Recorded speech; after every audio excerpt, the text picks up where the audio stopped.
Warning: for some individuals, procrastination is more than simply a bad habit. It may be a sign of more severe underlying health issues. ADHD and OCD, for example, are both disorders that could cause this. Stress, anxiety, and despair are all associated with procrastination. Furthermore, research suggests that procrastination may cause substantial stress and illness in certain individuals.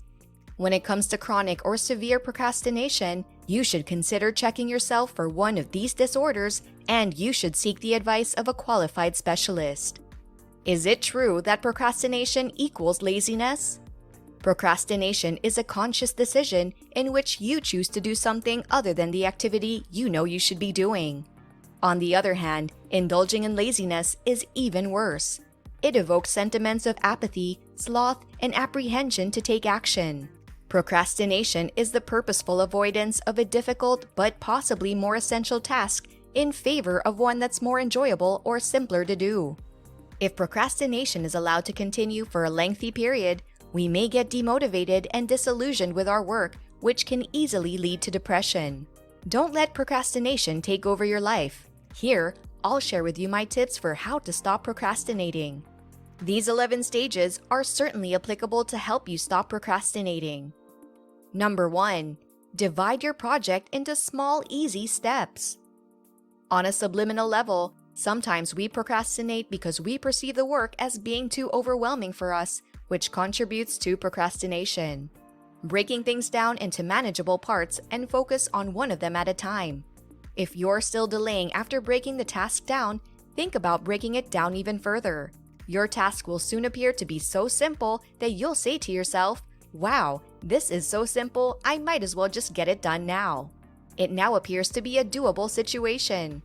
Then I focus on just the present step and accomplish it to the best of my ability, with no consideration for the previous phases. I go on to the next assignment once I've completed the previous one. Number 2. Make a difference in your environment. Our ability to be productive is influenced by a variety of factors. Examine your workspace as well as your surroundings. What does it make you want to do? Does it inspire you to work, or does it make you want to sleep? If the latter is the case, then you should consider moving your workspace. One thing to remember is that an environment that has previously inspired us may begin to lose its potency with time. That being the case, it's time to turn things around. Number 3.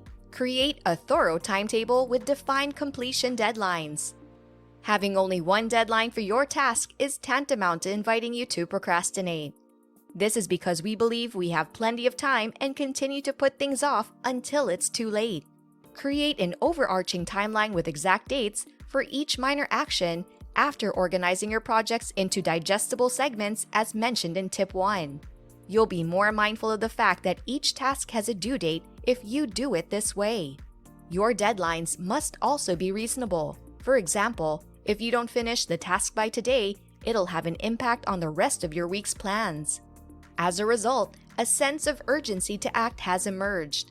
Your goals can also be broken down into monthly, weekly, and even daily task lists, and each list should serve as a call to action, reminding you that if you don't do each assignment by the deadline, your aim will be postponed.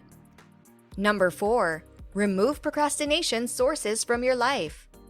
You may be procrastinating excessively because you've made procrastination appear usual in your life. Remove any browser bookmarks that take up a lot of your time and save them in another, less accessible folder. In your email account, turn off the option to receive automatic notifications. Remove yourself from any potential sources of distraction in your surroundings. I know that some people will delete or deactivate their Facebook profiles daily as a way to remain focused.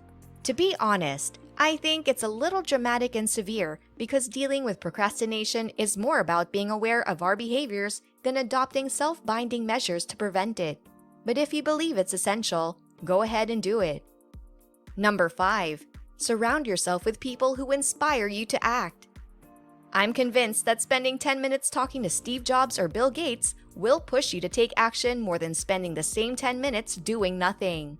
The people with whom we engage have an impact on our actions. While you're unlikely to spend every day with Steve Jobs or Bill Gates, the concept remains the same. Identify the folks, friends, or coworkers who irritate you. They're probably the go-getters and hard workers, and make a point of spending more time with them in the future. You'll soon be fostering motivation and passion in them as well. You can also virtually hang out with people that inspire you on the internet. By reading their blogs and engaging with them daily via email and social media, you have the opportunity to hang out with a variety of interesting personal development specialists. It's communication via a new medium, but it works in the same way. Number 6. Locate a partner. The experience is substantially enhanced when you have a partner. In a perfect world, your companion would be someone who has their own set of goals. Both of you will hold each other responsible for the achievement of your aims and plans. It's not necessary to share the same goals as your partner, but it will be much better if you do so because you'll be able to learn from each other. It could be a lovely friend with whom you contact daily, and you can often inquire about one another's objectives and progress toward achieving those objectives. Needless to say, it acts as a source of inspiration that can keep you going. Number 7. Make others aware of your goals. In a larger sense, this accomplishes the same goal as number 6, but on a larger scale. Notify all of your friends, coworkers, acquaintances, and family members about your plans. As a result, they'll unavoidably inquire about your success on such projects whenever you see them. Number 8. Consult with someone who has already accomplished the desired outcome. What exactly are you hoping to achieve? And who are the people who've already succeeded in this area? Make an effort to find them and engage in conversations with them. Witnessing directly how your aims are very much within reach if you take action is one of the most effective motivators for taking action. Number 9. Reevaluate and redefine your goals. There may be a mismatch between both of what you want and what you're presently doing if you've been delaying doing it for a lengthy period of time. As we discover more about ourselves, we usually outgrow our goals, but we sometimes do not change our aims to reflect this change. Get away from your job for a few days. A short vacation would suffice, although a weekend getaway or a staycation may also suffice. And replenish your batteries before returning. What exactly do you want to achieve?